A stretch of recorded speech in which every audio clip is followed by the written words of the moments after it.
Then our next topic is representations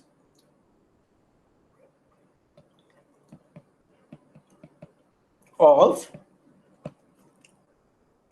spin. Okay. So, one fact that I'm not going to prove, although it can be motivated, is that spin operator S commutes with X, both X and P. Question, does L commute with P? What do you think?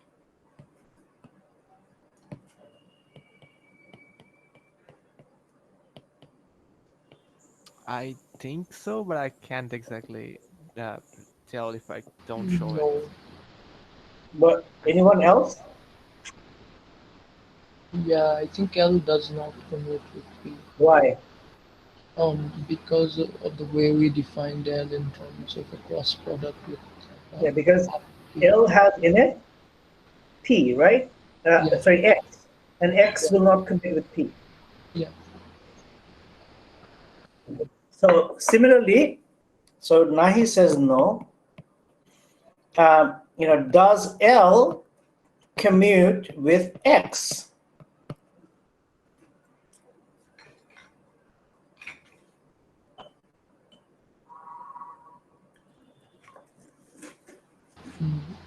If I use the same reasoning, then no.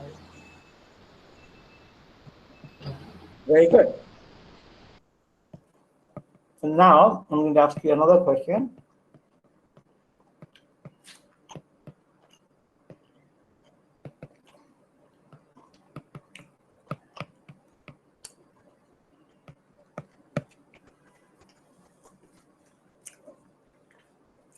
Does L commute with P squared?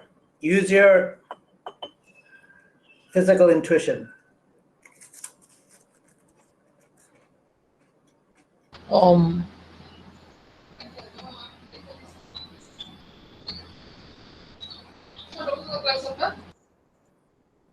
Yeah, I don't think my physical intuition is improved enough.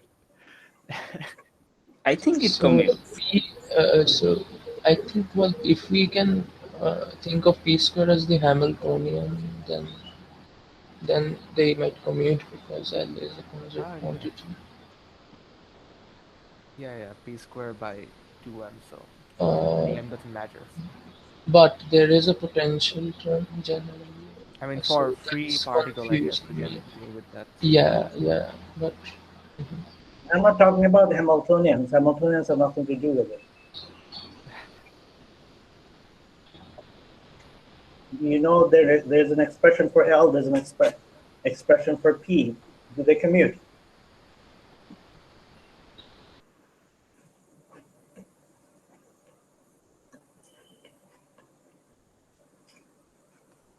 Okay, Yeah, I'm let here. me ask you a practical question, okay?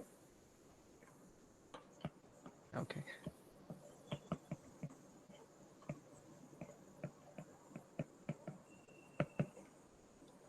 If I have a vector in physical space, say P, and I do a rotation of the vector around some fixed point by an angle alpha, so P goes to P prime, is P prime the same as P? No. No, it's not. Okay.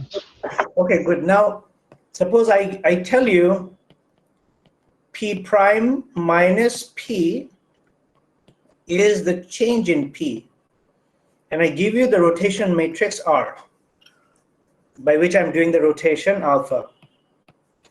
Can you find delta P?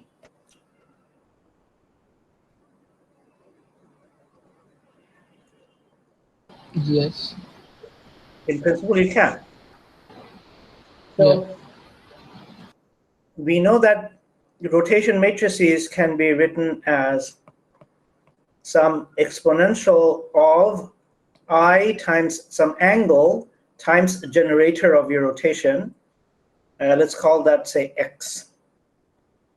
So this is Hermitian.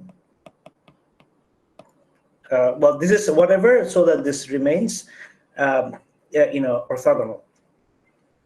Then delta p, the component of ith component, it will be given by r acting on, so not r, x acting on p, and if you work this out, do you know what this is? This will be some kind of,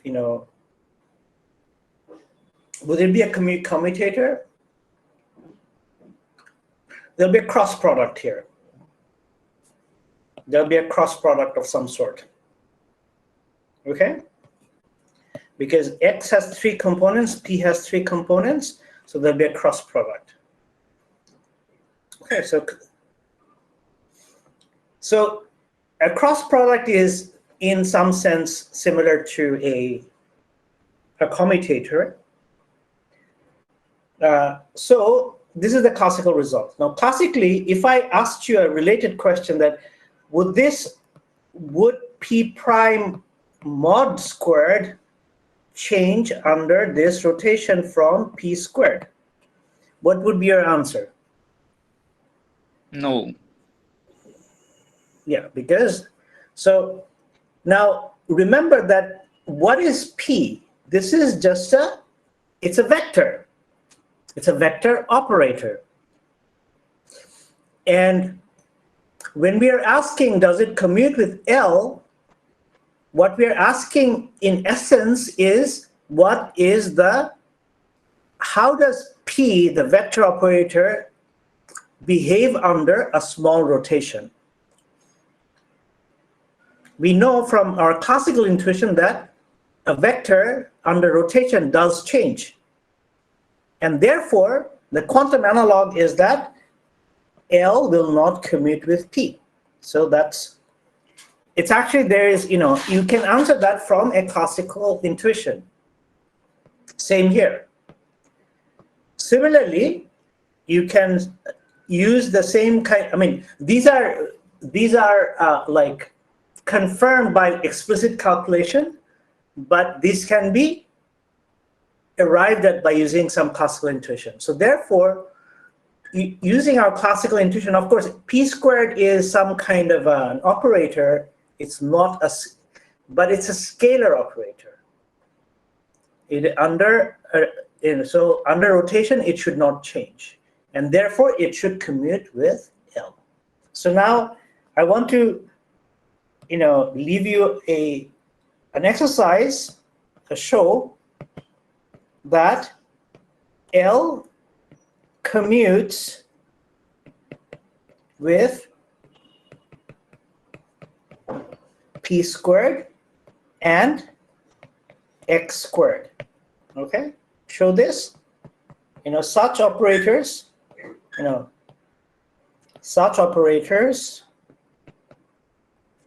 such as p squared and x squared, they are known as scalar operators, okay? Because under rotation, they don't change. Scalar operators. Okay?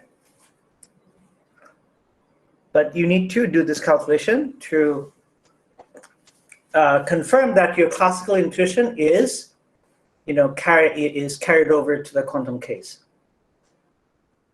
Okay? So even though in quantum mechanics we cannot associate an arrow with P, the vector operator, its behavior mathematically is exactly as that of a vector.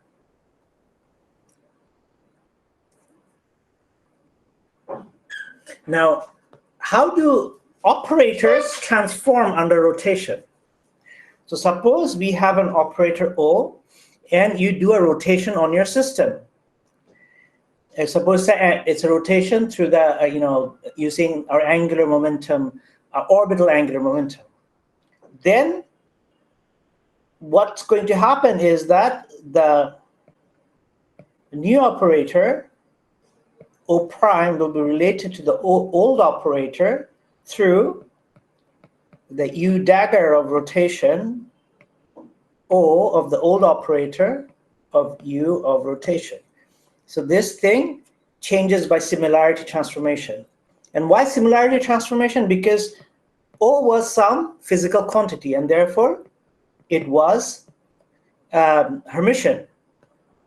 So under transformation, rotation, O should still be, it could be, it's a different, it should still be an observable, right?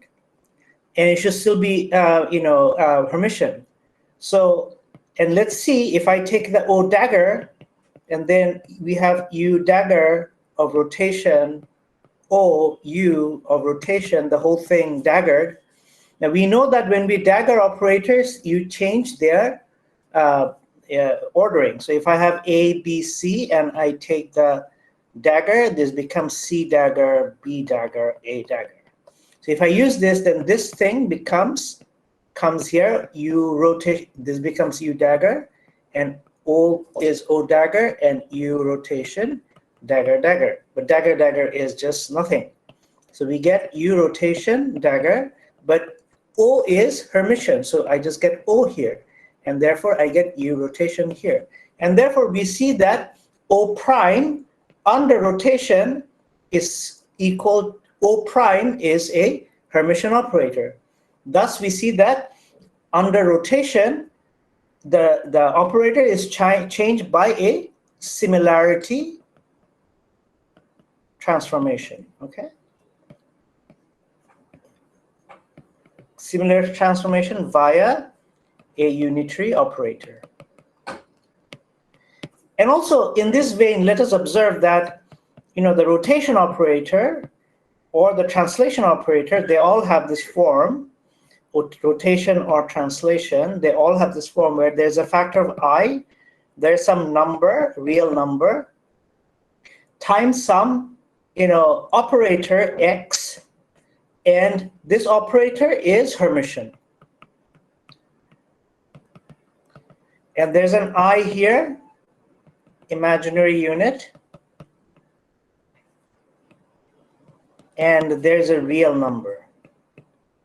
What does it mean? It means that if I take this operator and take its Hermitian conjugate, then the minus I becomes plus I, the real number remains a real number, X hat becomes X hat dagger, but since X hat is Hermitian, X hat dagger is equal to X, and therefore we see that the only thing that is changing is the sign here. So now if I multiply U and U dagger, because X hat will commute, this will give me e to the power minus I number X hat minus X hat, which is 0, and therefore I will get 1. So that this U dagger is 1, and similarly U dagger U is 1. So this form ensures that this is a unitary operator, okay?